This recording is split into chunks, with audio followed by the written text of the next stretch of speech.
South Africa, the Springboks, champions of the world. We are the world champions. Not him, or him, or her.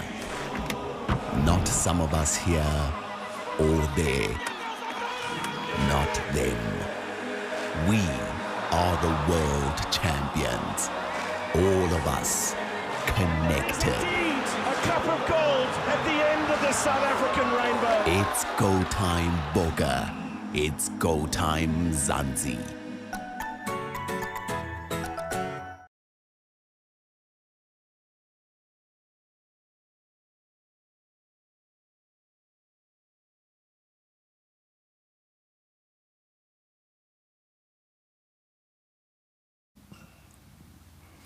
What an absolute privilege to be here tonight, and the goosebumps are back, the excitement is back, and that's because the Boks are back, courtesy of MTN that we are here, so we certainly do thank them, and we welcome all of you joining us on this live stream, particularly the MTNers, and those of you who'll be watching after as well. Trust that you'll still find a lot of value into what it is we're going to be delving into. It's exciting times, it's also very difficult times, and before we get started, our thoughts are with the South Africans all across the country who might have suffered over the last couple of days. What the rugby does do, however, is allow us an opportunity to break away from that and to remember the words of Nelson Mandela, and it certainly is no small irony that Mandela Day is just around the corner on Sunday. As you can see, we've had to adapt, and that's been the state of the world for at least the past year and a half to the COVID pandemic, and we've done so likewise and are able to join you virtually in this virtual set in a stadium. Well, not quite, but as you can well see, it is all about keeping safe, being socially distanced, and that is still incredibly important, and we will urge all of you to do likewise. But MTN still bringing the fans together despite the difficulties experienced over the past little while, and it is so wonderful to be able to resume international rugby, and just such a special moment for the Springboks, for all the British and Irish Lions. There was doubt whether or not the tour would take place. It has indeed. I'm not going to rabbit on for too much longer because I want to get chatting with these two gents, and we will have another two guests joining us via uplink or video link a little later as well, and it will be faces and names that if you are a Springbok fan and a rugby fan will recognize. John Smit, former Springbok captain, absolute privilege to have you here. Jaque Fourie as well, former Springbok, former Lions. Both of these guys also played overseas as well, but you know all about Springbok rugby, and you know all about the British and Irish Lions tour, having both been part of that team in 2009. Barney, absolutely wonderful to see you. It's been a long time coming. I've missed rugby. I can't tell you how much. And at least provides us with, I think, the distraction the country needs, and hopefully the Boks can do us proud. Yeah, it was good to see an almost Springbok team out there last night, and see them perform, and the heart and the guts, and it's the same stuff that we saw 2 years ago in Tokyo, and we just haven't had enough of that over the last 2 years. And I think you're right, X. It was the right time just to have a little 2-hour distraction and pretend like everything's okay for now. Yeah, but the Boks continue to do that for South Africa. They continue to bring us together, distract us from the challenges, and make us have hope. Yeah, they certainly did, and it certainly told at the last, when they won that world champion status, Mosi, it was incredibly important for South Africa then, and I can only imagine it'll be incredibly important for them now. Yeah, actually, I think John mentioned it. You know, the country is in such a state now that rugby brings the country together. So I think it comes at the right time. I think we're all excited to see rugby again on the TV, or international rugby, and I mean, the guys, when they put their jersey, the green and gold jersey over their heads, it's just like, you know, it's one machine, and they just go forward. So it was good to see. Yeah, hier is not a pretend tray, just by the way. Yeah, 3XL. Yeah, it's the prop one. I needed 2 people to help me put it on earlier, but let's not talk about that too much. But let's talk about the forward battle, because it's always key when it comes to the British and Irish Lions versus the Springboks, I suppose, to anyone. Well, to the world, forward is obviously the most important. This is what he's going to say. We'll show you some nice tries as well. But unfortunately, Jacques, you scored a wonderful try when the 2009 Lions series got underway. It was on your old stomping ground in Durban. You're playing a tight head prop, which was a position which I suppose wasn't too expected a year before this. We saw what you guys did in that scrum. John, what goes through your mind when you decide to become a forward? To be fair, most eat themselves into the category where you can't choose to be a backline player. But yeah, I must say, for this test especially, I was playing out of position. I hadn't played tight head, I think, since under 20s, and it was obviously a nerve-wracking week for me. And I thought I'd get some comfort running out at home. Look, even there, going over the line, I surprised even myself, to be fair. But I'll never forget this test match because I was hoping to get a bit of comfort from running out at my home stadium. Yeah. And I ran out to the sea of red and this absolute roar. It might as well have been Twickenham. Yeah. I mean, it was incredible, you know. So the start we got was was crucial. Two things. The surprising them in the scrum and the intensity and the pace at which we started. And look, I don't think they saw that coming in terms of how we were going to start the test match. But yeah, there was mixed emotions going over the line because I was like, this feels too easy and it's too early. We just need to go back and reset, you know. So I was quite sort of serious about the whole thing. Yeah, whereas normally when a tight head scores a try, it's literally you can retire. Yeah, you know? no, you've done well. If you get one in a career, you're lucky, you know. In fact, good coaches, you know, they critique you. Yeah. If you've got too many tries, they realise that you're not cleaning rucks enough, you know. So You should be working harder on the normal stuff. Brilliant. John mentioned it. It was a sea of red. I was sitting in the stands for that match. Usually I'd be on the side of the field getting ready to do some work. But on that day in particular, I was up in the upper stands. There were, 30,000 almost British and Irish Lions fans. They had a giant jersey that covered one of the halves of the other stand. Yes. Did that even feature in your thinking when you ran out on the field, Moss? You know what? Not actually, but I mean, like John said, it felt like if we're playing a away test match. But I mean, even the test match in Pretoria and Ellis Park, it was just British and Irish Lions supporters, you know. So for us, we knew the job that we had to do, and we were quite focused on that. And like Smitty said, I mean, that we started off with a bang. I mean, the first 10 minutes or 20 minutes, we were 20 points ahead. Yeah. And like you said, we were like, well, is it going to be this easy? You know, but then they came back, you know, and we played for the 60 minutes, you know, we played like we wanted to play. In the last 20 minutes, we took our feet off the petrol, and they came back, and that gave them the confidence going into the second test, you know. Yeah, with McGeechan as coach, I think they were always very determined to be a fit side, professional outfit, and they proved that in that first test. But we can't give him all the shine because in that second test, when we got to Loftus, you managed to produce some magic of your own. Do you remember that try that you scored? Yeah, it felt like yesterday. I mean, but I couldn't let him outdo me, a prop outdo me, so I had to do something special, you know. So, but it happened so quickly, X, that you know it's in the thick of things. It was quite a back and forth test match, and the 2 or 3 phases before that, when I went in for scissors, a cutback, someone stuck his finger in my eye. So that's why I went to the sideline. That's why I got to go to the sideline. And when I looked up again, the ball was coming my way. And you had to catch the ball, and the only way was forward. So, like I said, it happened really quickly. There was a lot of attention on you at that moment as well. Were you worried that you had your foot in touch now that we're looking at that Not actually. I always knew it was a try, but, you know, I knew it was a try. I mean, like I say, when I went over, I knew it was a try. So everyone said no, but I just knew it was a try. Yeah, well, you certainly scored a couple of belters. Man of the match that actually allowed him to score. Because he ran over Ronan Agora. Exactly. He gave us the penalty in the end. Exactly. Yeah, well, So we have a man of the match afterwards. And, he got it. Everyone selected Ronan Agora. Well, he had a bit of a boo-boo, I suppose, a blupsy, and it played so well in that test match. And I think what probably would have shaken the Lions is they knew they needed to win that second test at Loftus. But, Ronan did what he did, and then Morne stepped up and did what he did. As a captain, when you know you've got a kicker like that at your beck and call, it must settle the nerves quite a bit. My first thought was that it might be a bit of a stretch for Morne. and that we got the rocket launcher of Frans Steyn. But Frans Steyn's with a slightly smaller success rate. So, you know, the first thing went through my mind was Francie's kick at the World Cup to take us 8 points ahead. Yeah. But the cool thing is, before I could even summons Francie, Mornay came to me and said, and asked for the ball. He said, Cappy, this is mine.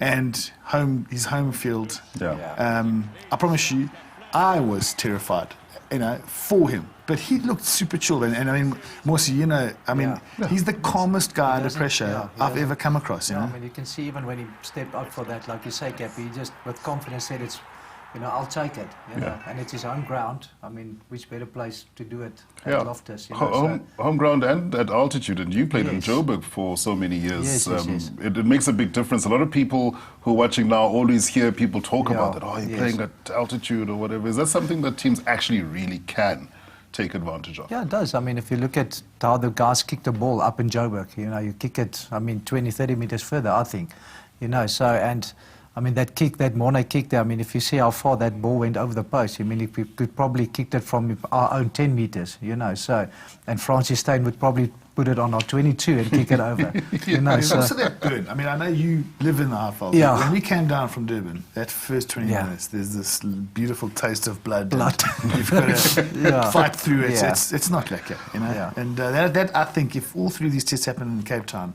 it's certainly going to take that little advantage that we would have had away. Yeah, it's a bit of sting that the Springboks, I think, can get over their opponents. That said, they get to play in the new stadium, and that's pretty nice to see that there's still development happening, and it is wonderful to see Cape Town Stadium up and running. Beautiful.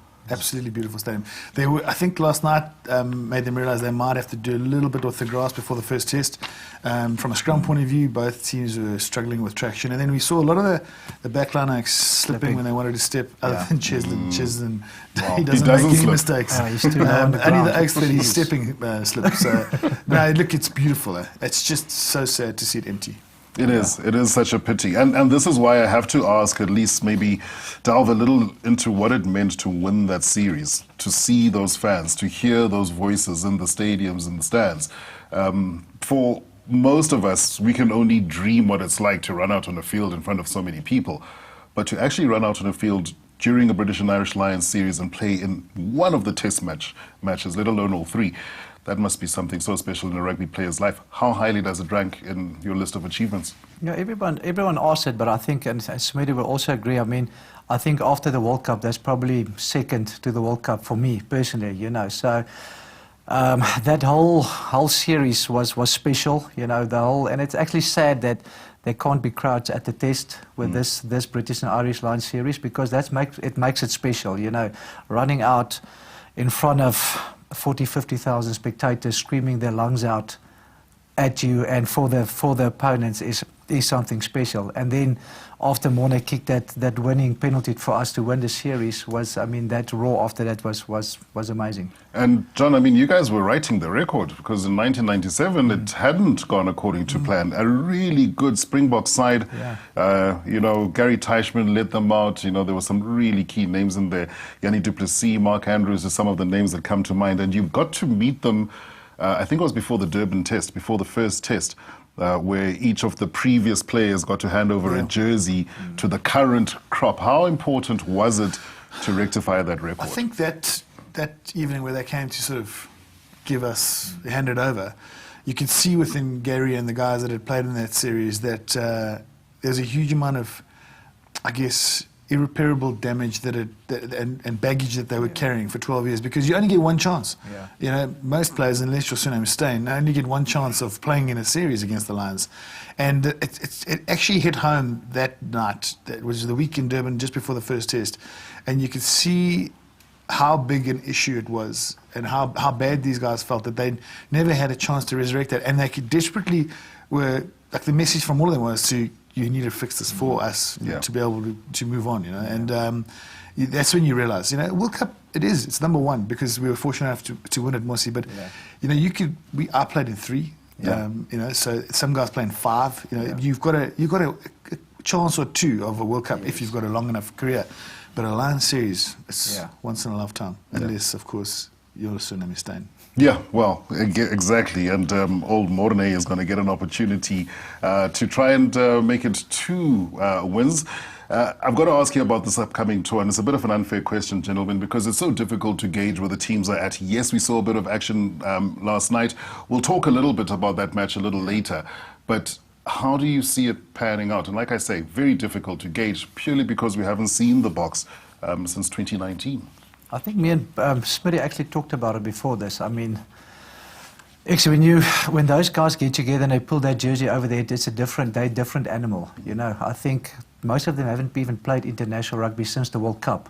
So for them to come together as a team like they did last night and play against a British and Irish Lions team that already played a few warm-up games and smashed the teams was unbelievable to see. So I think also, and Smitty mentioned it, I think they actually got a wake-up call, the British and Irish Lions last night, because they thought it was going to be a walkover, and they really got a wake-up call last night. So it's going to be interesting to see. I love that Warren Gatland is a little bit concerned enough to not allow South Africa A to play the Lions twice.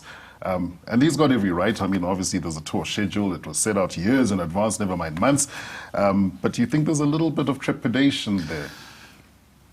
Look, I think I always try and think who learned the most out of last night's clash, and I think Rassie and Jaque will be relieved that the boys came out firing, and Mosi's right. You put a green and gold jersey over, it's something different happens to you, and you could see that last night. And it made a massive, massive difference. They ran out a bit of steam and they haven't played a bit, but there was an intensity there that it looked like they hadn't missed a beat since Tokyo. But I managed to spend the second half chatting to Jamie George at a very safe social distance. Yes, and I was just saying, you know, it's when England played South Africa in the final, you know, South Africa, there was the Boks had this massive responsibility of bringing hope back to the country. You know, times were tough, and there was unemployment and poverty, and there were all these emotive things. They were just getting our guys more and more riled up to represent millions and millions of people. And 2 years later, he comes back with an even bigger team, and our problems are even more substantial when it comes to what's happening out there as well. So I think the Boks understand the responsibility they have, and you can see that how seriously they took it. But Gatland and I will know what the step up is, and he'll now know who's up for it, who can stand up, who can go to the dark room and really match that physicality, and who can't. So I think a bit of relief on the South African coaching side, but probably a little bit of, okay, hang on, we might need to up the ante a bit here, because I think that was our advantage. When we got them in Durban, they didn't have a clue as to the jump between our local teams and the Springbok team. And what that jersey does to a player. Yeah, well, they'll certainly be geeing themselves up for it. But before we look ahead, and we certainly will look ahead, and take a look at some of the names, the squads. It is the greater squads. We don't know who's going to be playing in the test matches, but I think the quality will certainly be there for all to see. And we do have some highlights of that 2009 Lions tour, and it's been wonderful to relive some of those memories with these gents in studio. But take a look at just what it meant to the people who were there to witness it. The Lions centres involved in making the tackle. The next ball out, a little bit of space for Smit. Try number 1 for South Africa. Perfect start. Great. Through the phases they go. Now Spies with the drive. He got past the first 2 tackles. Peterson ran a superb line from the blind side. And the pace to outstrip Carney. Peterson, Brousseau, and Jaque Fourie. Fourie! Oh my word! This for the series win.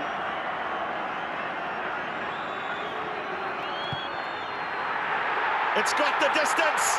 Steyn! Morne Steyn has won the game for Springbok. Snatch it by 2 tests to 0.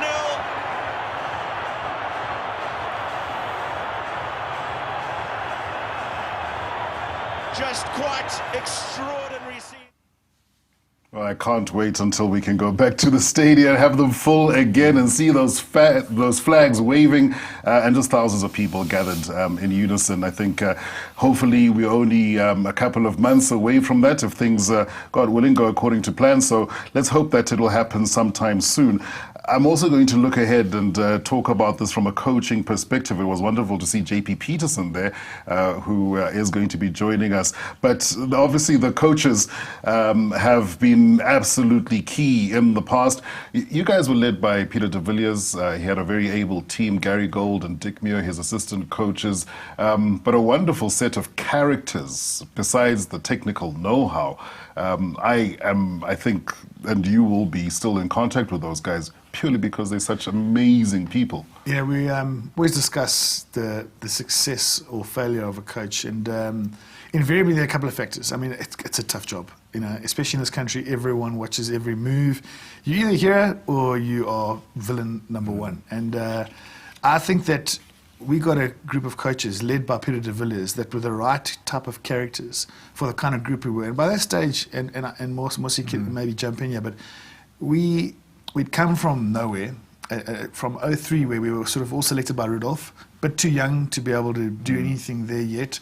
And then Jake took us and molded us into this sort of machine that was quite set in its ways. And then you get a coach like Peter de Villiers who had his own view on how he wanted us to play, and but did not come in and stamp it down and say it's this way or the highway.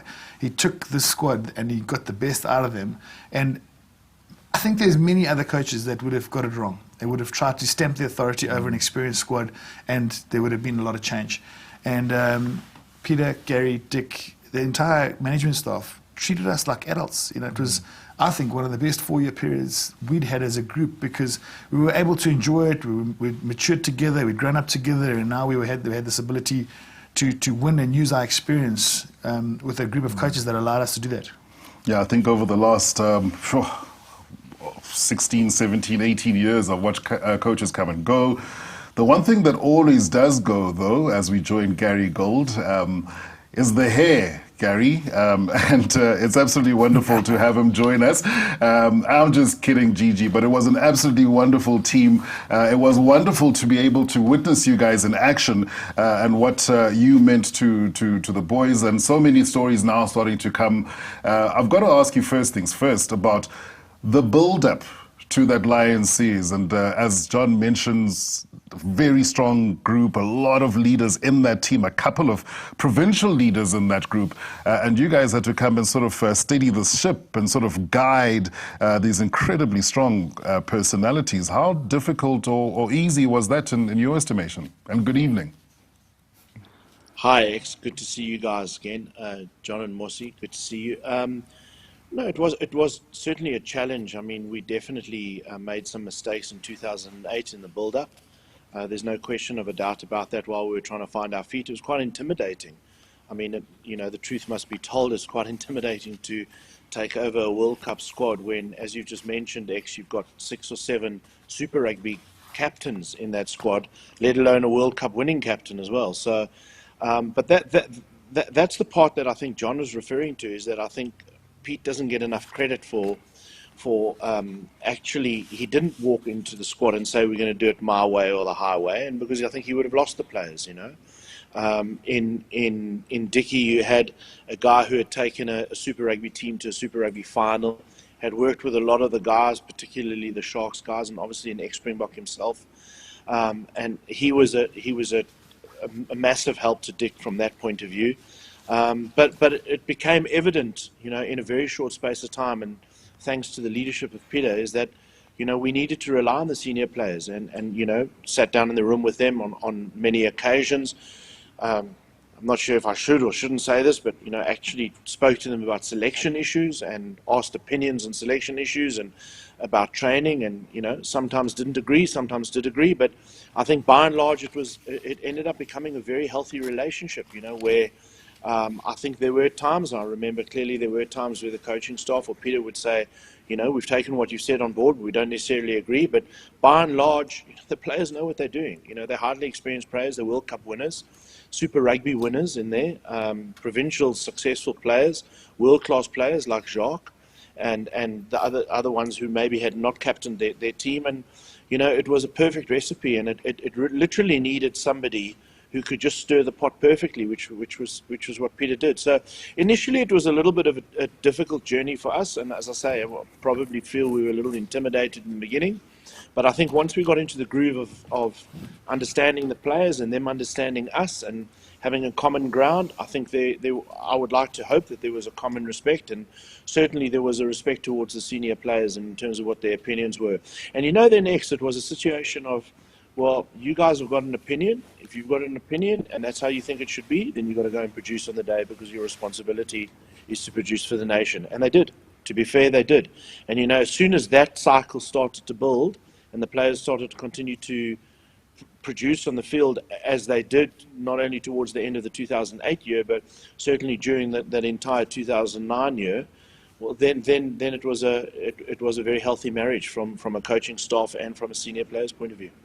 Now, the coaches did a lot in the background that people, and they do a lot that people don't necessarily see or aren't privy to, Mosi, and I've got to bring you in here because as much as Gary is talking about, you know, the longer path, I was with you guys for the duration of that tour, and the one part of it that I didn't participate in, I heard about it because it involved waking up at 5 o'clock in the morning, and I wasn't going to do it.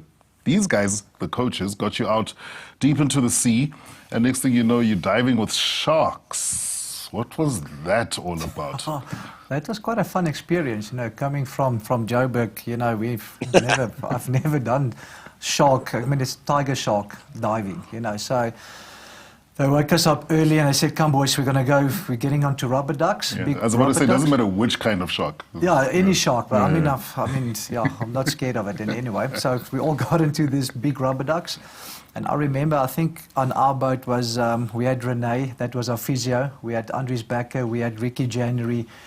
I think we had Adrian Jacobs. And they were all so scared of any fish. I mean, even if probably a goldfish they would have been scared of. So now we got to the place and this guy said, "Okay, guys, we're going to jump out here. When you jump out, please don't keep your hands, close your hands and put them under your armpits. Because if you open it up like this, the sharks think they are fish." So we've thought, and while he says that, the other guy is throwing bait into the sea, and you just see sharks coming out, and I saw Ricky January's face, and he was terrified. He's like, and he just jumped into the rubber duck. He said, "I'm not going out here," you know. So and some of that we just jumped out, and it was quite an amazing experience. I don't know if Smitty did it before that, but no, never. That was my first time. Was your first time? It was an unbelievable experience. It was really but you were quite comfortable in the water. I think Eddie Jacobs was probably. Eddie took some convincing, and might have been a slight distraction. Look there, there's a star, and a little elbow to get him into the water. But he got in the water. Everyone got in the water. It was incredible. I mean, I'll never forget. I actually took a camera, so I've got all this on a waterproof camera, and it was a white camera, which is exactly what they said. Don't have things that reflect. And because you got your goggles on, and I was obviously trying to film all these guys, especially the ones that looked semi-panicked, you know. And the next thing, this shark comes from my camera, the white section of my camera, and you know it's obviously like an error, and it hits my arm. Camera went straight into the next seat. It was the end of my filming career. But I mean, Gigi, we can laugh about it now, but there's obviously a reason to doing that sort of thing. There is a reason you want to get the team to pull together. What was the thinking behind that? Look, the shark diving was on that day was the highlight of the day, but there were a couple of events as well. There were some other team building events that had taken place. I mean, the whole idea was Dickie's. So, I mean, again, you never really know with Dickie whether there's a lot of thinking or method in the madness behind it. But it on a serious note, it was a little bit of taking you to a place that was uncomfortable. That was what it was. Clearly, we were never wanting to go back to Staldraat. I was about to say, Staldraat was already taken, so you had to think of something else. Staldraat had been done and dusted, and unfortunately we had, in the two of yous and a handful of others, we had some.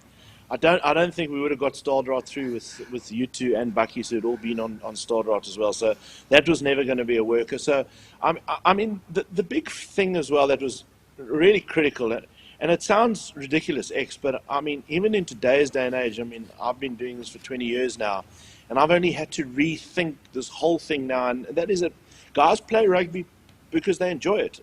They love the game, and you want to have fun, and the more fun you have, then the more people perform. And Dickie was very, very, very good with that, in as much as that, take the guys to an uncomfortable place, but a fun experience and something that they'll talk about for the rest of their lives, but that we can reflect back on it. And I remember that evening as well, what had happened is, I think it was actually an accommodation that Smitty had organised, and, well, it was probably Smitty's place, but we actually went back there, and then we purposely left the players on their own. I don't know if you remember that. I charged you a cost, Gary, I promise. That's a cost price.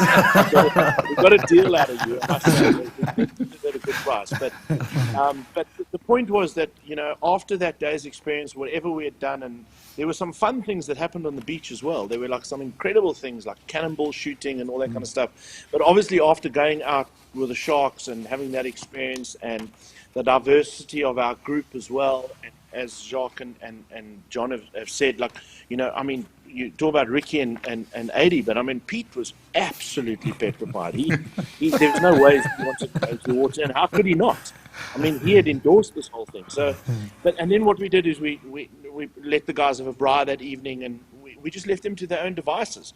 Again, because of the leadership group, and I think, John, you'd be better, you and Moss would be better to talk about it, but I think there was some reflection, and sometimes you don't need to overkill the situation, you don't need to make it false. You just put the guys in the room and just say, like, guys, you know, today was great fun, it was an unbelievable experience, but hey, how can we relate it to what's coming up? And it was about taking you out of a comfort zone, and taking you out of a comfort zone with knowing what was going to happen, because Jaque and John have spoken about the magnitude of a Springbok playing against the British Lions only every 12 years, but it's a big deal for the British, for any one of those four nations to become a British Lion. And so I think that's what the playing group did so very, very well, is they realised the magnitude of this event. I absolutely agree with Smitty. I was quite moved in that event where we met with the team before. I agree with John. I think there was a lot of remorse. I think there was some world-class players and some fantastic coaches who had achieved amazing things in their life, but they had never beaten the Lions. And I think it burnt them. I think you could see it was palpable. The pain was palpable for them.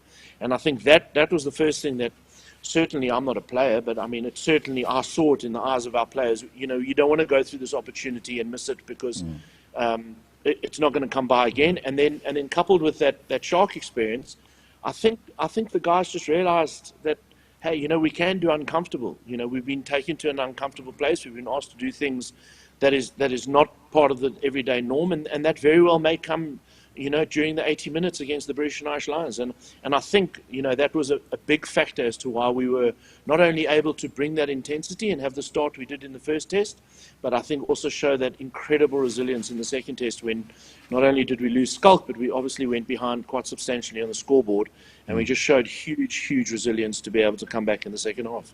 Yeah, I think you lost Skulk after 30 seconds in that second test match. It really was a massive challenge. I'd just like to ask those of you who are watching the live stream to please post some questions.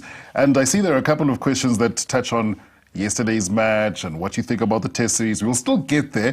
This is a wonderful opportunity to ask these guys about their experiences in the green and gold, the experiences of that Lions tour. We've got a couple of questions, and obviously some of them do talk about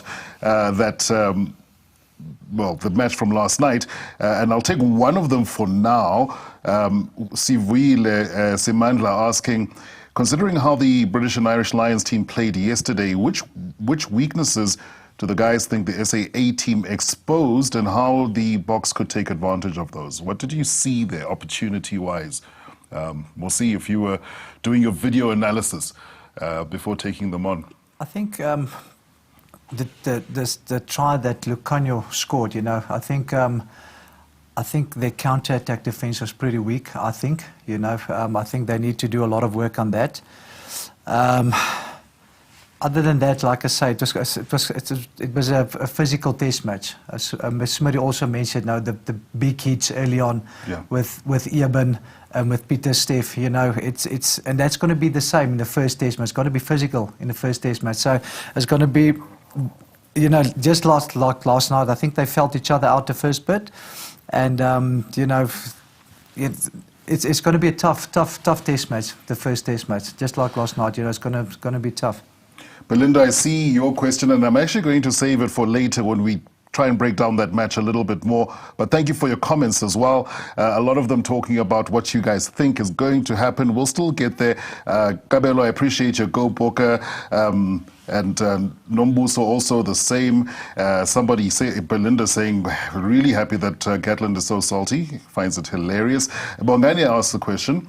Well, back to that second test. That's the one at Loftus that won you guys the series.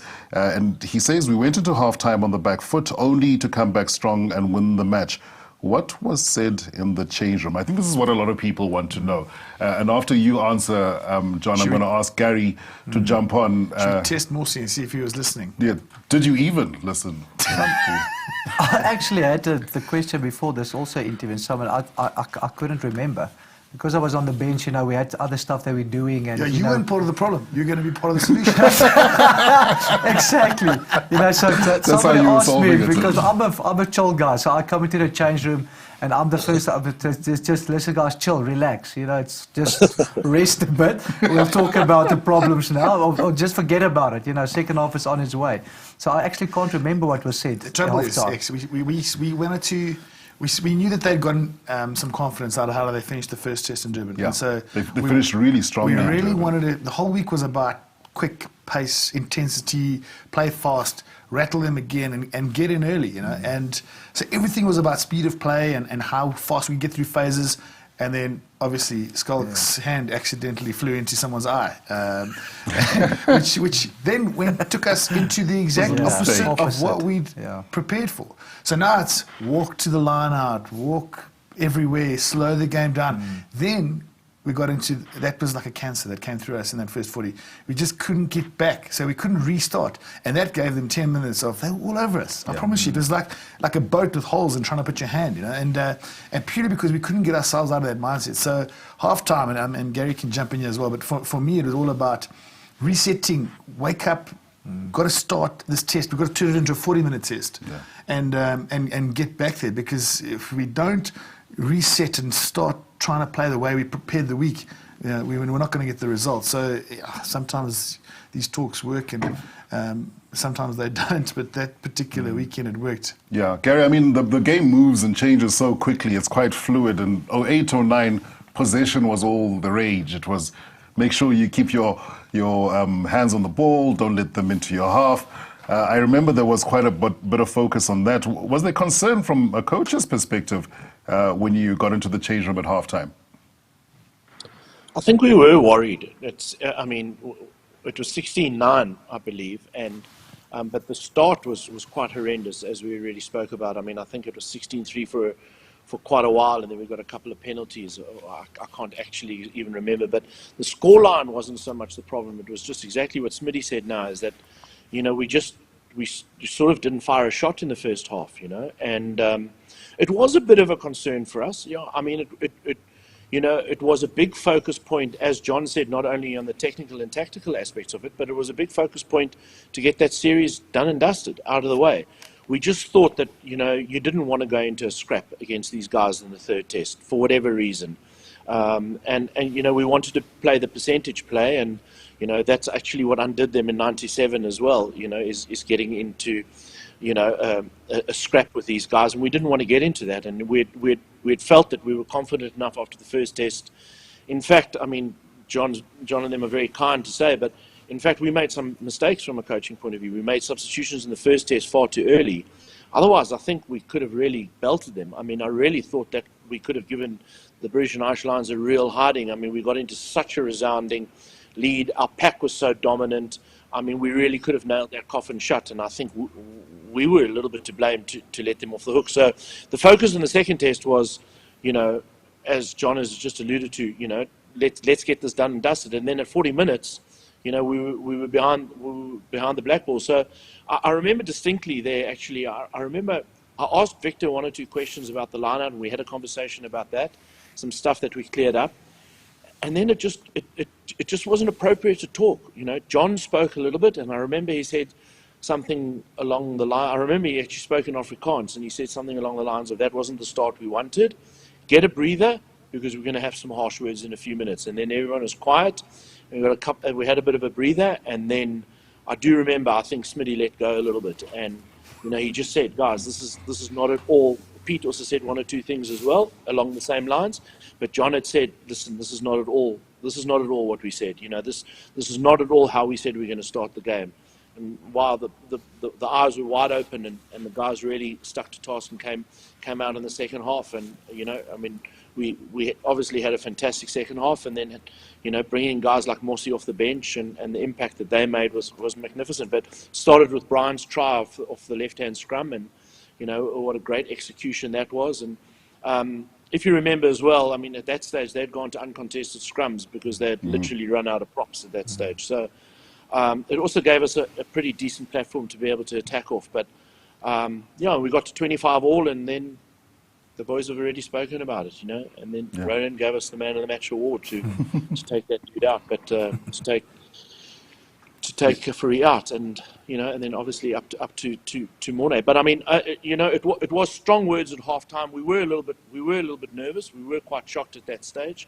But wow, huge resilience to be able to come back in the second half and actually stick to everything that we started off doing in the first test as well, and sticking to our plan quite well. Had some words at halftime. I think you're being very diplomatic. I think those were really harsh words that were had. But it was a wonderful way to wrap up that series and to win it within 2 matches. It's a little pity, I suppose, that the third test becomes the forgotten match. But it didn't matter. By that stage, it sewed things up, and by the time you guys got to Ellis Park, it was a done deal. At this stage, we'll move on, I think, because there are a lot of questions coming in about that SAA match. We also want to take a closer look at the squads. And I see, because I talk so much, I'm running out of time. Thank you for keeping the questions coming. I'll be sure to push those out as and when they do. But obviously, the British and Irish Lions have been in the country for a couple of weeks. They faced, I suppose, weakened opposition, but last night came up against a South Africa A team, which included 18 World Cup winners in it. So it really was an experienced side. But I think the key thing is that these guys had not played together as a unit, as a team, in almost 20 months. If you missed the action, let's take a look at some of the highlights from that game. More like South Africa than A here this evening with 6. Last played Test rugby back in 2017. Play on! And Farrell charged down, and away goes to Alendi with Nkosi away to his left. It's a foot race now. It's Sbu Nkosi with Damian Dalendi to his inside. He's not going to need him. And Nkosi over for the first try of the game after a charge down. And Owen Farrell has duly obliged with to rejoin the tour party. Here's Cheslin Colby. Little show of the ball, and away he goes. Magnificent from Colby, and the offload for is superb. And South Africa A have their second try. And again, it's Owens and Itoja who make the initial contact.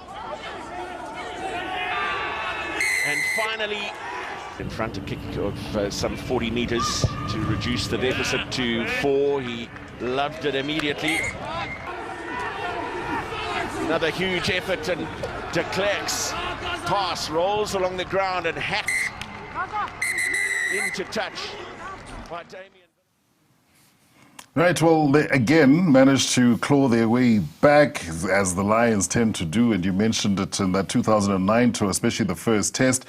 This wasn't an official test match, but it certainly had the feeling of it in the lead-up when you look at the names that were out on the field. Let's get the bad news out of the way first, and the concerns, Gary, and that would have been injuries. But those are always a concern for any coaching group. No, it is. I mean, obviously, that's the bane of what we talk about, the uncontrollables. And to pick up a couple of injuries is never great for either team, to be fair. So let's just hope that the guys can recover in time, and it doesn't have too much of an effect. But especially somebody of the significance of Peter Steff is just so instrumental in the team at the moment now. But luckily, there's a little bit of time before the first test, so hopefully people can recover in time. Yeah, sure. His head injury assessment, he should be fine for the first test, which is good. Willie Leroux is a little bit of a worry. He's an experienced campaigner now at fullback. That's a position you operated in. And it does take a while to settle in, especially to the game plan and the pattern. Mosi, can you talk a little bit about that when you have to come in with the 15 on your back and how difficult it sometimes is to settle into a team that you might know quite well? Yeah, I think especially at fullback is quite a special position, you know. We played like guys with like Monty and Frans Stone always used to also cover 15, so it's quite a special position, you know. And also with Willie that was there, with the new wingers, with Mpimpi and with Cheslin Kobe, is just to calm them down, you know. It's good to have that experience there. And, you know, for a new guy to come in now and play that is going to be quite difficult, you know, to settle in. So it's going to be interesting to see who they're going to play there if he's not ready. Yeah, sure. We'll take a look at the squads and some of the names, and maybe we can try and pick what would happen. The scrums, John, I mean, that's always a massive focus and a wonderful platform and opportunity to score tries or at least advance up the field. I was probably mostly concerned with this aspect, one or two, but again, felt to me as though the Boks were a little rushed in their execution rather than straight up dominated. In the first half, I thought, wonderful scrum battle. Look at this. The thing about the last couple of weeks that I've noticed is that I expected the Lions to absolutely destroy the franchise teams, which they actually haven't done. They had some ascendancy, but there was just no real dominance, but just parity and definitely an advantage. But I expected a much bigger advantage. And last night, because of that, I thought, sure, I thought Kitshoff was going to dish Kyle, and give him a bit of a lesson. Yep. But it actually didn't happen. I thought that the Lions scrummed incredibly well because in the first 40, you could see the Boks were holding the ball in, trying to get them to submit, and it actually never came. So it's going to be one of the things that I thought would have had a massive impact, very similar to 09. But I think we still haven't seen the likes of Frans Malherbe.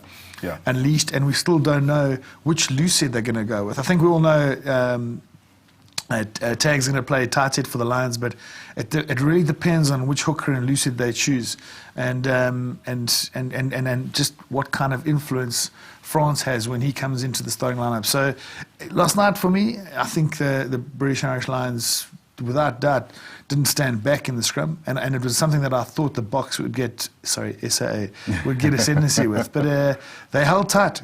Yeah, they certainly did. I'll come to you in a moment, Gary, but before I do, I've got to ask about the tries that we saw. There was one by Sibungosi that ended up not being a try, but I thought wonderful to see them spread it. But Morne is absolutely pinpoint with his kicking. It could have been, was so close, but wonderful that they're threatening so early. And the tries that were produced, I thought, were phenomenal. Yeah, for sure. As we saw the highlights here with Nkosi's try, the second one with the charge down with Eben. I mean, Duran all the way from the 22 to score that try, and then the second try that Lukhanyo Arm scored with Cheslin with that kick and then countering, and I mean he's dangerous. Any open play, you know, this guy is very dangerous with his feet. Oh, he's unbelievable. It's unbelievable, and just this offload, I mean, and the awareness for the inside pass was amazing. So. Also, like I say, if the Boks or the SAA or the Boks, you know, if they can offload like that into contact and get someone into space, you know, it's a lot of stress on defence.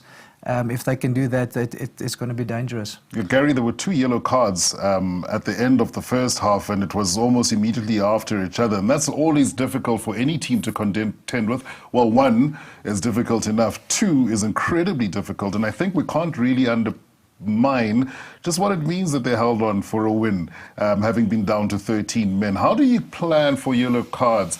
I mean, you talk about the things that you can't plan for. Is this one of the things that you can?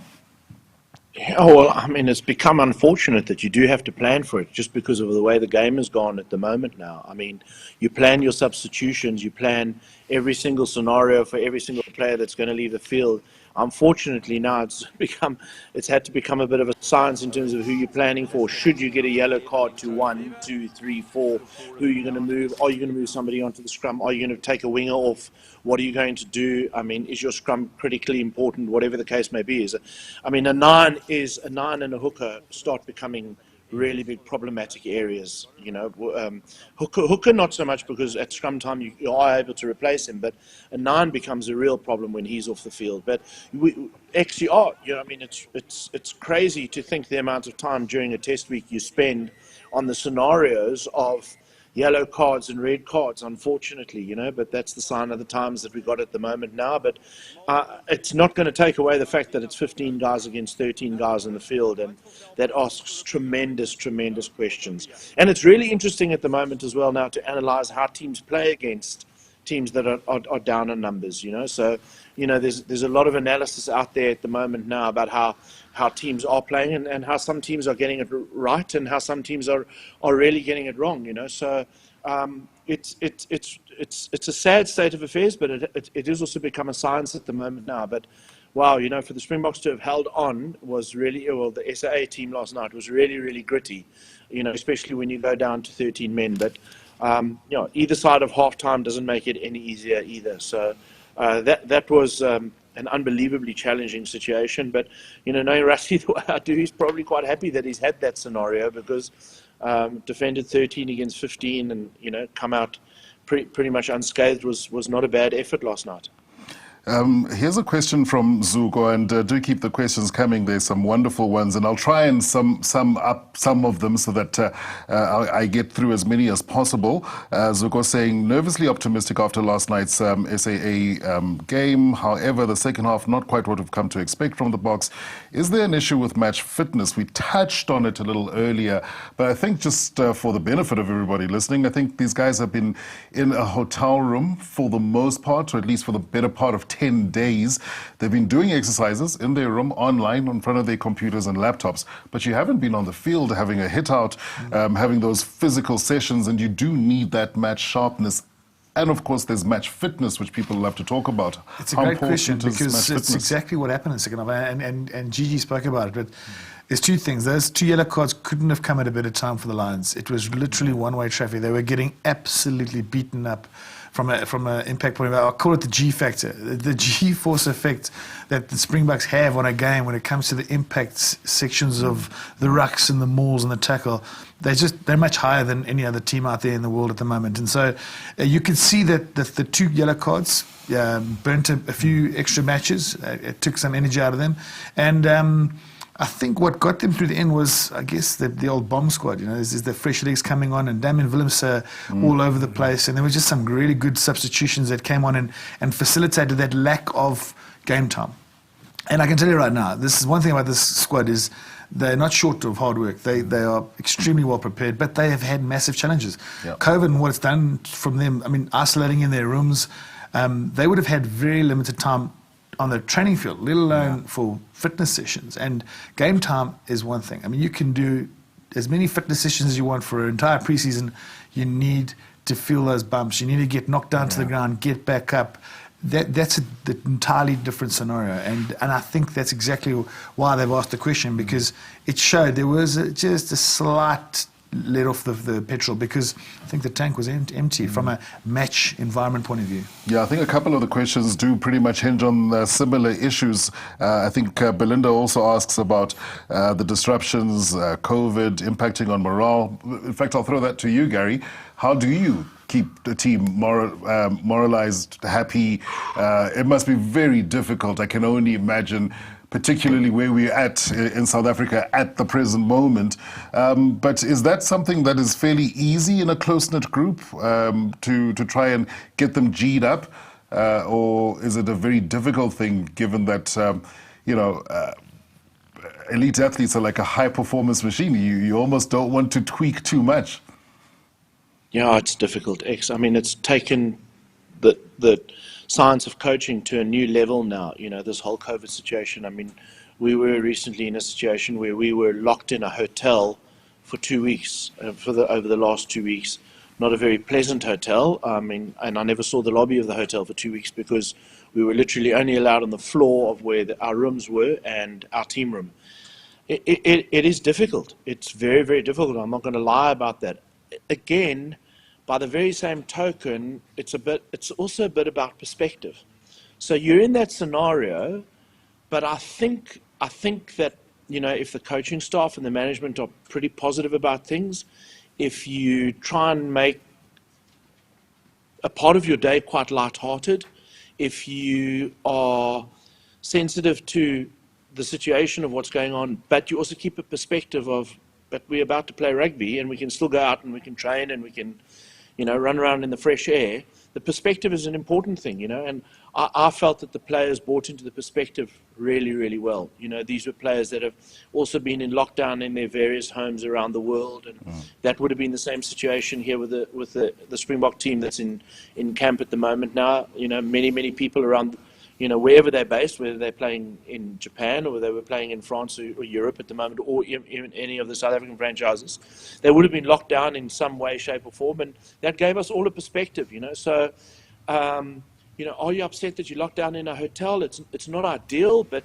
you know, I think if you keep a positive slant on it, I think there's some stuff you can get out of it. And, you know, we had games nights in the evening and we had quizzes and we let the guys, you know, have a little bit of fun and you know, do a bit of interaction and, you know, a few skits and things like that. And amazing. We're almost back to your childhood where you just find ways to entertain yourself when, well, I was never around when there was no TV, but I mean, if it was a situation where there was no TV, you know, how our parents, you know, or our grandparents used to treat our parents. So, I mean, it's about a perspective, you know, you have to keep perspective. And, you know, I got a feeling that they would have kept a good perspective and just say, well, would you rather be in a situation or would you rather be in the situation that so many other very unfortunate people are in the world at the moment now? And I think if you keep that perspective, you keep positive, and, you know, ultimately they're still in a hotel room because they're playing for their country, and there's still a lot to look forward to, you know, and they get to go out and go to training sessions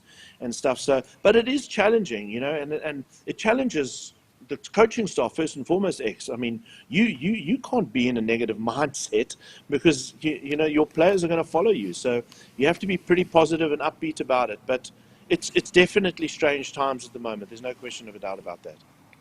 Well, Gary, thank you so much for just bringing forward the coaching perspective. I think people would be really interested to have heard what it is that you guys consider, what you think about, the impact that you have on what we see as the final product.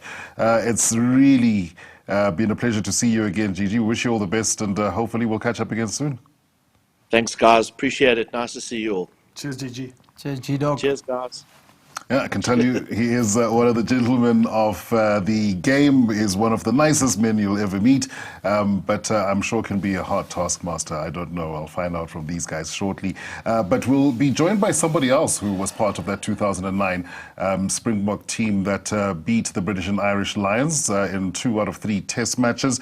And oddly, because we've just let a coach go and got the coaching perspective from him, this next gentleman has now taken on coaching as his new role. He only retired from rugby, I think a couple of months ago, really, and had extended his playing period. He was over in France for a while after having torn up the field in Durban and, of course, in the green and gold of the Springboks. I'm talking about none other than former wing JP Pietersen, who I think at his age, probably wouldn't like to be called a former anything because he is still quite a young man, but he certainly was a crucial part of that team. While we get JP up, there is a question here that I've quickly got to throw to you because I thought it was so awesome from Jabulo, who asks, who hit harder in training, Spies or Bakkies? Just no doubt, Bakkies. Yeah. Yeah. Yeah, I didn't think there was much of a question to Depends, I mean, it depends what kind of hit you're talking about. Because I haven't hit my Bakkies in a scrum, but I was playing for the Sharks at the time. That definitely was hard. Yeah. Well, hopefully we'll get JP Peterson on to join us shortly, and he was absolutely crucial in that series, in the last one, and he scored a wonderful try as well at Loftus Versfeld. His defense, which you'll also remember from 2007, which was incredibly important. Really big wing, these long-ranging, raking steps. Not too easy to catch, Mosi. It's quite deceiving. Like I say, us with the long legs and a short upper body, it doesn't look like you're running fast, but I mean, when we get into our stride, we're quite quick. So, and JP also, you know, is one of those guys, when he runs, doesn't look quick, but he is really quick. Yeah, no, he certainly is. He also played at centre for a couple of years, which was wonderful because his skill came to the fore. And it's wonderful, JP, to have you join us. You're in Durban and you've taken on a coaching role. I mean, that must be quite an exciting change for you. You get to stay doing what it is you love. JP, what have the last few months been in terms of what you've learned, what you've experienced? Yeah, good evening, gentlemen, Smitty, Jaque. Hey, JP. Yeah, I'm still a player. I'm just helping out the player coach, as the voice tells me. But everything is new. But I'm enjoying the role. Helping the Sharks in the 20s, being assistant coach. So it's something new, but it's very exciting to work with the future stars of the Sharks. Yeah, we showed some of the highlights of that series, in particular the second test match at Loftus and that try. It was a crucial one at the time. Boks, I think, 10-0 down. It had to happen. John spoke about the fact that getting restarted was very difficult in that game. And I think it was Fourie du Preez who was absolutely crucial in the build-up to it as well. Playing alongside him? Yeah, no, for Fourie's, it makes rugby look easy and makes it for you to understand rugby. And yeah, like we said, we were under pressure for 10 or 11 minutes of the game. I think we got a penalty on halfway line. And that's one of our plays for us just to get back into the game. Victor made the call. Smit back ball. We trained this move a couple of times, many of times. And for him, I saw him where to run. And obviously the gap opened for me. But I think it was just for us as a team to get back into the game, and it was something that worked brilliantly from training to be on the field. There was a question here, and I can't find it at the moment, but I'm going to try and ask it like I remember from Belinda saying, given that we won't have fans in the stadium this year, and I'd also love to hear John and Mosi talk about it, what it's like singing the anthem and hearing the crowds and how it motivates you. I'm going to just tweak that slightly and ask you about the calls, because JP speaks about something that you've executed, having worked on, but you have to get the call. Hearing that call in front of 60,000 people is incredibly difficult. Did you have secret signs, handshakes, things? Our thing was always around keeping our calls as quiet as possible. I mean, you know, especially Victor. Victor was paranoid about people deciphering what our calls were, and so we'd have a combination. Afrikaans also helps because not too many countries out there understand Afrikaans.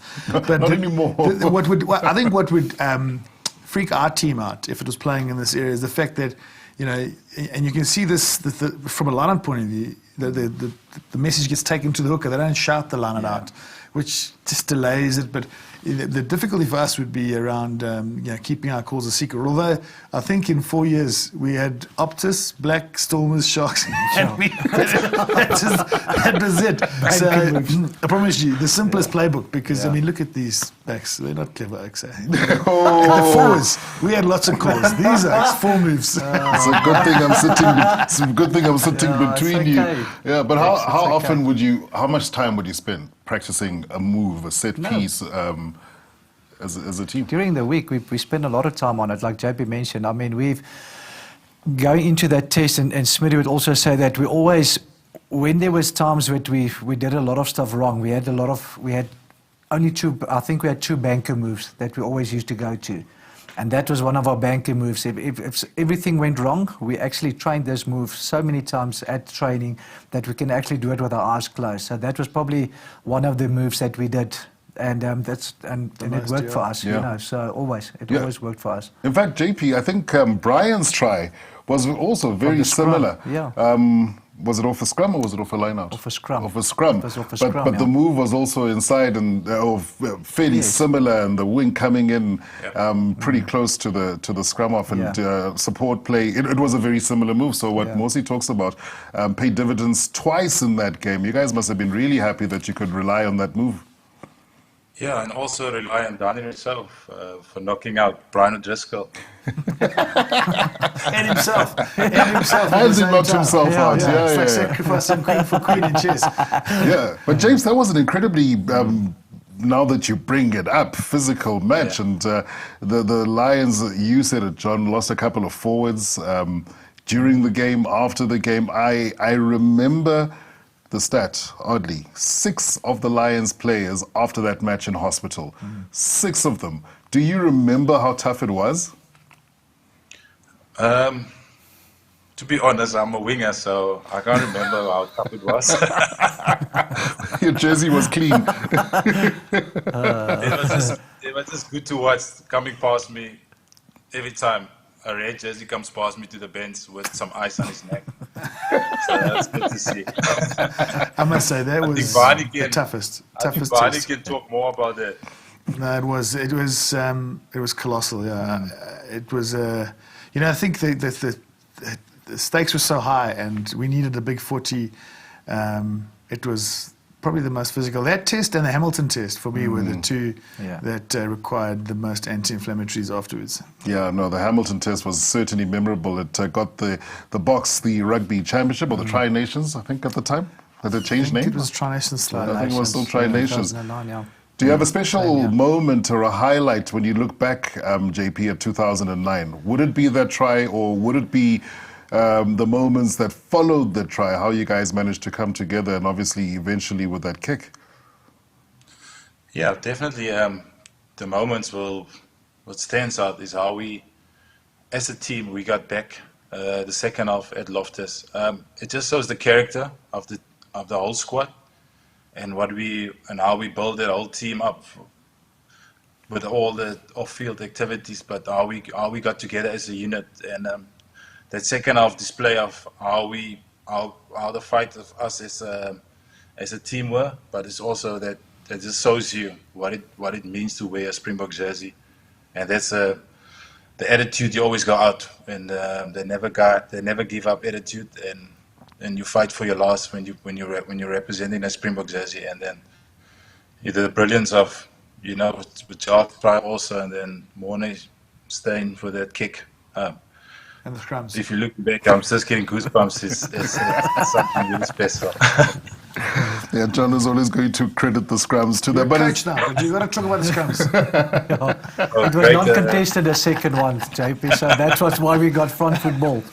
But he's not a forwards coach. So you go, or in your new coaching career or endeavor, JP, do you now have to spend more time being considerate of what it is the forwards have to do in terms of setting up the platform that Mosi speaks of? Yeah, now I know what to get the best out of the forwards. I know Tuesdays is normally defense day, so I'll bring a couple of muffins before the game, before training. I would have loved you as a coach. The forwards would have ate all the muffins is the problem. It's unbelievable. But it really was a phenomenal achievement for you. I've asked this to Mosi. How does it rank? In terms of achievement, and you achieved a lot. I mean, you a World Cup included. Yeah, I've been asking this. People have been asking this question.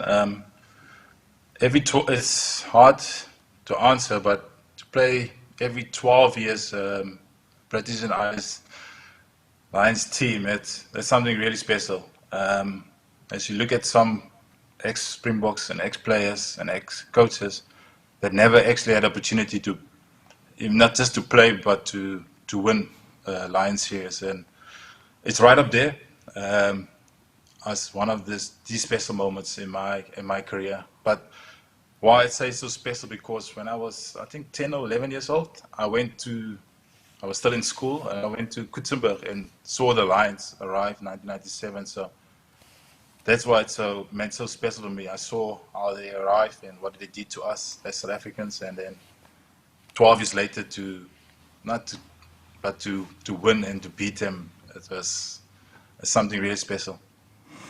I'm going to take the opportunity to quickly take a look at the squads and just some of the names. We won't be able to highlight all of them, especially the guys in the north. We might not necessarily have as much insight, not watching them week in, week out. But we do have the squads, and let's start at home. Let's start with the Springboks and take a look at some of the names that have been selected. And I think it's always difficult because fans are fans, and you'll always say, oh, so-and-so should have been in, so-and-so should have been in. But this is what we've got. And I think what we've got is really the best that there is. And John, I'm going to ask you to carry a lot of the heavyweight with the forwards up here. But I look at those names and I get excited when I see the likes of an Oxenchair who's still been waiting his turn his turn in real terms. Yeah. Thomas Dutoy, still a youngster. Bongimbo Nambi is definitely right up there in terms of being the best. And Joseph Dweba, so exciting to see. Just the front rows alone. We just shows how rich we are with the kind of talent we've got. This is an incredible crop of Springboks when it comes to tight five and a pack of forwards. You look at that, there's probably 3, maybe 4 tight heads there that could probably start for any other country, and they're all fighting out for one position. To see Dweba get a chance last night, and I mean, he's playing behind 2 world-class hookers who are fighting out for their position of starting the tests. And Malcolm Bongi, those are 2 special players. So there's a huge amount of. I mean, there you could make 3 world-class front rows, and I think that is probably where a large majority of the dominance of the squad comes from. Is from this nasty pack of big, fat, angry people. I'm going to tell Scott you called him nasty. Let's take a look at some of the other names. And just a reminder, if you're watching, let's look at the locks and we'll look at the loose forwards as well, that this is the greatest squad. So this is everybody. We don't quite know who's going to start in the test matches. Obviously, COVID will probably have an impact. And over there, it's a pity, but Arjes Neyman might not be available for the series of the test matches. But I'm looking at a youngster like Nicolas Janse van Rensburg, who we haven't seen locally have a go at the top level. How impressive was he? Well, this was the first time that I got to see him play, and I don't know if you know much about him, Morsi, but he's a big human being. And obviously he's shown some talent over there, but it's just incredible. It must be quite demoralizing for the teams that play South Africa, because you sort of send an Etzebeth off or a Peter Steff off, and then a bigger guy comes back on. So it must be massively demoralizing. And look, this Janse van Rensburg, he's up against an incredible stock of second rowers. I mean, yes, Arjes Neyman, I think, is a special player, but a good braai gone wrong has sadly probably cost him an opportunity, once in a lifetime opportunity. And it's thankful that he's okay, but it does look like he's not going to be able to play a part in this tour. But that is a special human being. It's almost as if he's a hybrid of Victor and Bakkies. He's got the athleticism and the aggression and the skills, and it's all in one package. So again, I'd be very grateful if I was a forwards coach and I had a group of tight 5 players like this to pick from. Yeah, take a look at some of the loose forwards as well. And you speak about athleticism, and these guys encapsulate exactly that. And Mosi, I want you to jump in here, because the skill set that is represented by those names is so wide. Jasper Visa, again, another young player who's really, I thought, incredibly physical. Standing in for Dwayne Vermeulen, that was impressive to see. Yeah, there's big shoes to fill, to stand in for Dwayne. But I mean, look at the loose forwards. I mean, any of those guys personally for me, can any day go play in the back line. They're quick, they've got skill, they've got good feet, and on top of that, they're physical. Like Smitty said, I mean, Rassie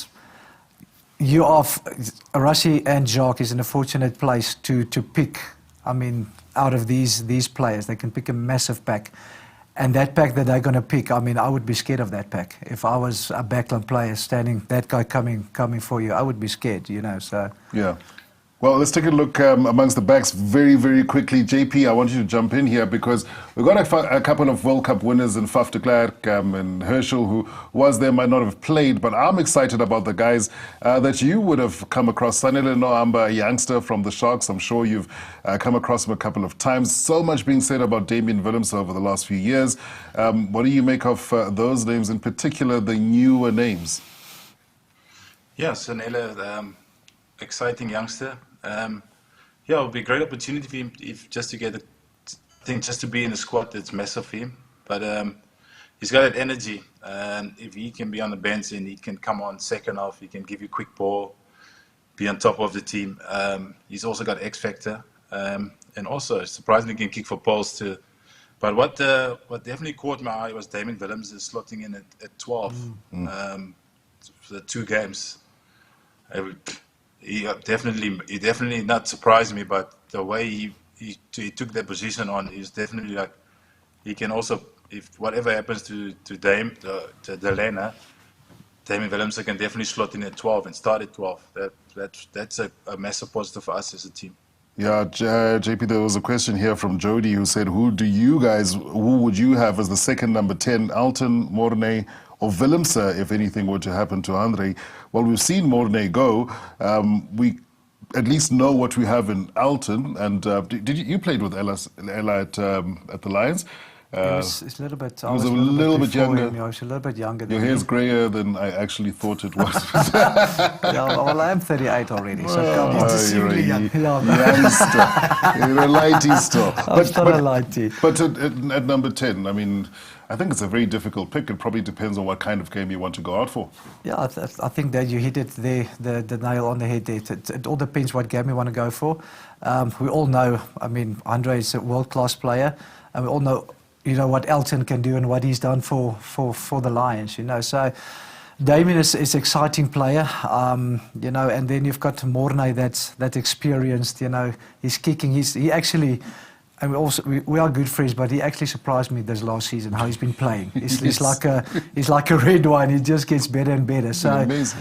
I mean, you can choose any one of those guys and it wouldn't disappoint you, you know. So it's all 4 of those players have got the X factor. Well, you guys played in the centre, so let's quickly take a look at that. And we were going to look at the Lions' names as well. I don't know if we're going to have the time, to be honest, and perhaps we should skip those Lions' names. But looking at the centres, there's a lot of talent. We've seen these guys at the World Cup. Again, my focus at centre, Wandisile Simelane, one of the youngsters. And then after Mosi, you've jumped in on that. Yaopengle, Apelele Fasi, you've got to say something about him and Roscoe as well. Because very quickly the centres.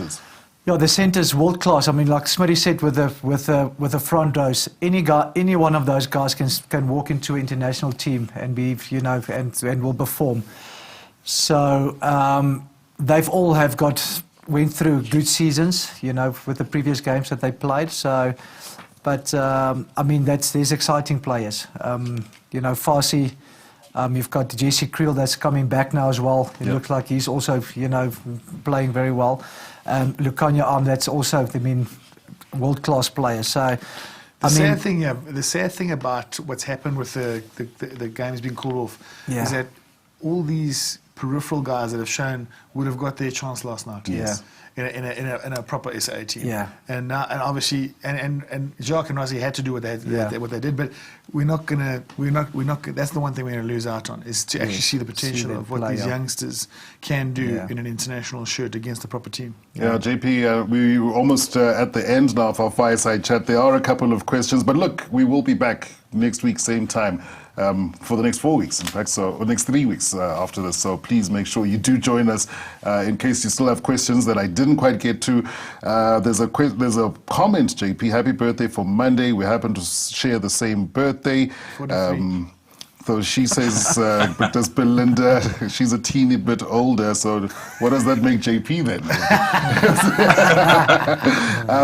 But your thoughts, and it is the unfair question that I posed to the guys a little earlier, your expectations of this tour, just in terms of how you think the Boks will manage against a first-string, first-team British and Irish Lions side? From what I seen yesterday with the SAA team, I was very surprised with the Lions. They tactic what they're trying to play the power game against us, doing pick and goes, tap quickly. I was very surprised that actually plays into our favor, and it's just like it's kind of in my eyes, it's kind of disrespect that you're trying to physically want to beat us.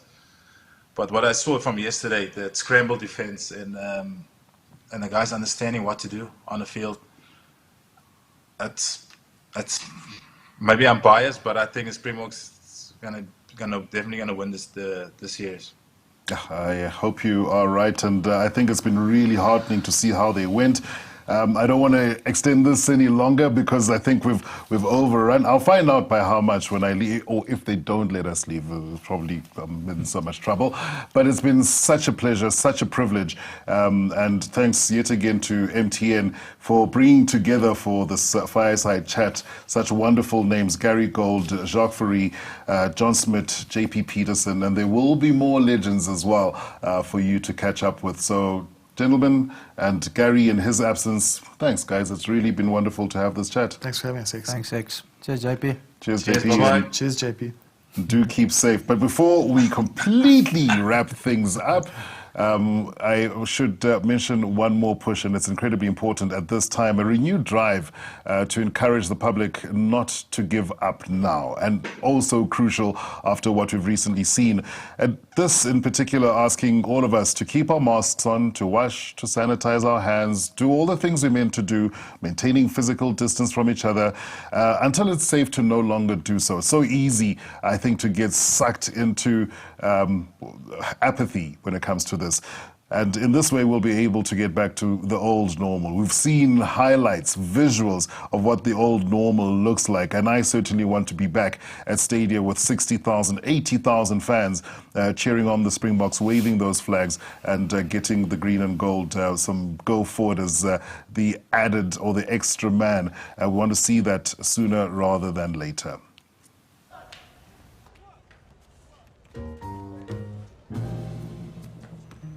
If you wake up and don't want to smile,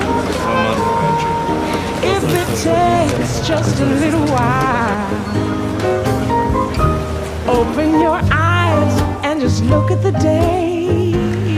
You know you'll see things in a different way. Oh, don't stop thinking about tomorrow. It'll soon be here. See, it'll be better than before. Yesterday's gone. Yesterday's gone.